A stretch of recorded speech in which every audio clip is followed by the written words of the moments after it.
नमस्कार। आज हम एक ऐसी कहानी सुनने जा रहे हैं जो वाकई अविश्वसनीय है। ये कहानी है एक ऐसे स्वर्ग की जो लगभग खत्म ही हो गया था और फिर उसने एक चमत्कारी वापसी की। जी हाँ, हम बात कर रहे हैं चिल्का झील की, जो ना सिर्फ विनाश के कगार से लौटी बल्कि आज पूरी दुनिया के लिए एक प्रेरणा बन गई है। चिल्का की खूबसूरती हमेशा से ही लोगों को दीवाना बनाती रही है। कहते हैं कि महान उड़िया कवि गोपबंधु दास एक बार ट्रेन से जा रहे थे। जब उन्होंने चिल्का को देखा तो वो इतने मोहित हो गए कि उन्होंने चाहा, काश काश ये ट्रेन बस एक पल के लिए रुक जाए ताकि वो इस नज़ारे को अपनी आंखों में भर सकें। तो आप समझ सकते हैं, ये सिर्फ एक झील नहीं है, ये एक एहसास है। और ये देखिए, यही है वो विशाल लैगून, एशिया की सबसे बड़ी खारे पानी की झील चिल्का। सच कहूं तो इसकी भव्यता को शब्दों में बयां करना बहुत मुश्किल है। ये अपने आप में एक अलग ही दुनिया है। तो चलिए अब जरा उन आंकड़ों और तथ्यों पर भी नजर डाल लेते हैं जो चिल्का को इतना इतना असाधारण बनाते हैं। इसका एरिया पता है कितना है? 1100 वर्ग किलोमीटर। और ये मौसम के साथ घटता बढ़ता भी रहता है। जरा सोचकर देखिए, ये कितना विशाल होगा।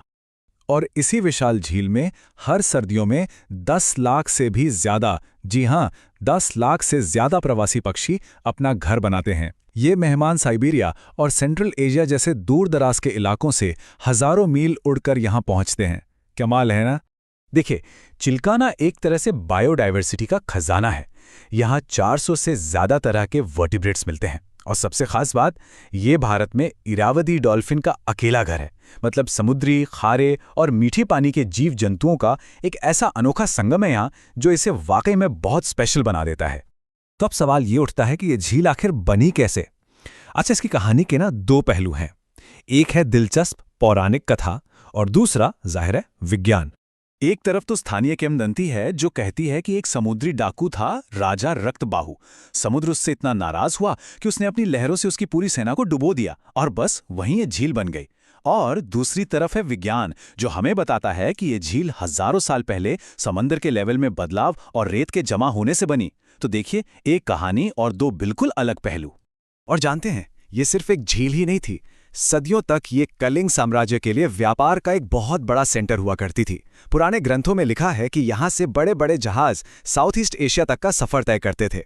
लेकिन फिर इस जीवंत स्वर्ग पर एक बहुत गहरा संकट छा गया। एक ऐसा वक्त आया जब चिल्का लगभग खत्म होने की कगार पर पहुंच चुकी थी। तो हुआ क्या? दरअसल समस्या की जड़ थी गाद, यानी सिल्ट। नदियां अपने साथ इतनी भारी मात्रा में गाद ला रही थीं कि उसने समंदर से जुड़ने वाले रास्ते को लगभग बंद ही कर दिया।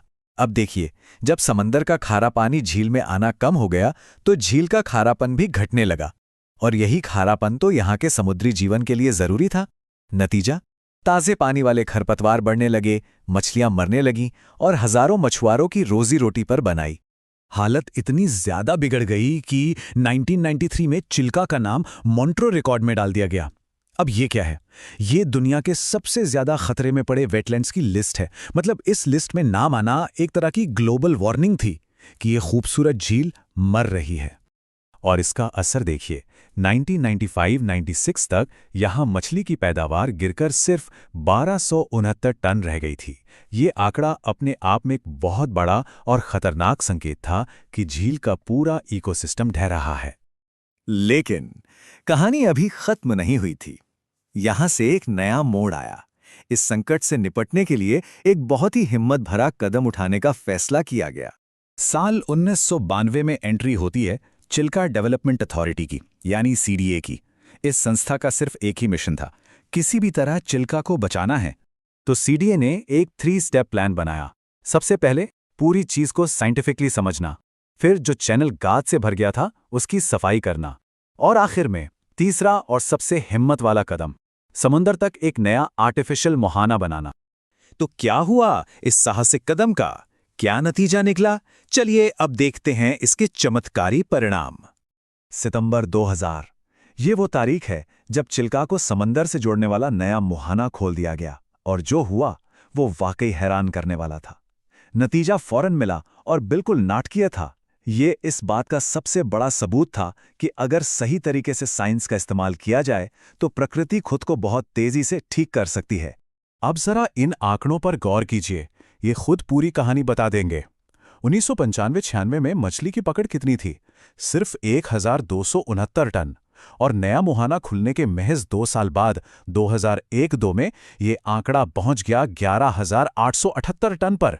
ये तो एक रिकॉर्ड था, मतलब लगभग 10 गुना की अविश्वसनीय बढ़ोतरी। और सुनिए, बात सिर्फ मछलियों की संख्या बढ़ने की नहीं थी, बात क्वालिटी की भी थी। मछुआरों को ट्रेनिंग दी गई कि मछली पकड़ने के बाद उसका मैनेजमेंट कैसे करना है।